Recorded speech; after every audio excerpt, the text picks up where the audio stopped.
சசிகலா அணியிலே இணையும் அதிமுகவின் முக்கிய தலைவர். நண்பர்களே, நம்ம அதிமுக தொண்டர்களாக இருந்தீங்க அப்படின்னா மறக்காம நம்ம சேனலை சப்ஸ்கிரைப் பண்ணிட்டு இந்த வீடியோக்கு லைக் பண்ணிருங்க.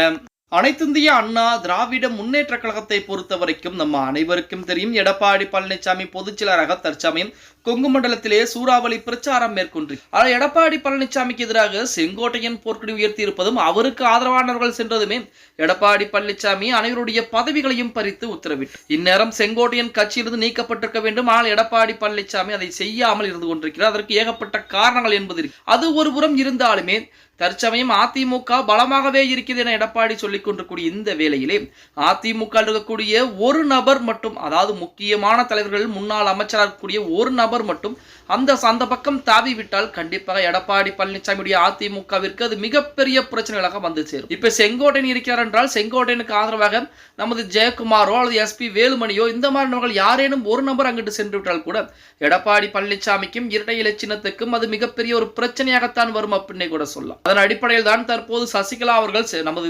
அதிமுகவுடைய முன்னாள் அமைச்சர் ஜெயக்குமாரிடம் பேச்சுவார்த்தை என்பது நடத்தி கொண்டிருக்கிறார்களாம். ஜெயக்குமாருக்கும் எடப்பாடி பழனிசாமிக்கும் இடையே ஏகப்பட்ட வார்த்தை மோதல் என்பது இருந்தது நம்ம அனைவருக்குமே தெரியும். அதாவது ஜெயக்குமார் அவர்கள் வேறு ஒரு தொகுதியிலே போட்டியிடுகிறேன் அப்படின்னு சொன்னார். அதற்கு மறுப்பு தெரிவித்து விட்டார். அதே போல பாஜக கூட்டணி என்பது அமைந்தது ஜெயக்குமாருக்கு பிடிக்கல அப்படின்னே கூட சொல்லலாம். அதற்கும் எடப்பாடி பழனிசாமி சமாதானம் செய்து, அதாவது மக்களவை எம்பி சீட் தருகிறேன் அப்படி சொல்லி சமாதானம் செய்து வைத்திருந்தார். இறுதியிலே அதையும் ஜெயக்குமாருக்கு தராமல் ஏமாற்றம் தந்து விட்டார். இந்த மாதிரி சின்ன சின்ன பிரச்சனைகளில் ஜெயக்குமார் கொஞ்சம் கொஞ்சமாக ஒதுங்கி இருந்தார் அப்படின்னே கூட சொல்லலாம். இப்படிப்பட்ட சமயத்திலே செங்கோட்டையன் அதிமுகவிற்கு எதிராக, அதாவது எடப்பாடி பழனிசாமிக்கு எதிராக அனைவரும் ஒன்றிணைய வேண்டும் என சொல்லிக் கொண்டிருக்கிறார். இந்த நேரத்திலே நமது அதிமுகவின் முன்னாள் அமைச்சரும் முக்கிய தலைவர் இருக்கக்கூடிய ஜெயக்குமார் அவர்களிடம் சசிகலா அவர்கள் பேச்சுவார்த்தை நடத்தி கொண்டிருப்பதாகவும், ஆனால் அந்த பேச்சுவார்த்தையில் இதுவரைக்கும் உடன்பாடு எட்டப்படவில்லை எனவும் தகவல் என்பது வெளியாகி கொண்டிருக்கிறது. நமது ஜெயக்குமார் அவர்களை பொறுத்த வரைக்கும் சமீபத்திலே திமுகவிலே இணைய போகிறார். திமுகவை சேர்ந்த ஒரு அமைச்சர் அவரிடம் பேச்சுவார்த்தை என்பது நடத்தி கொண்டிருக்கிறார்.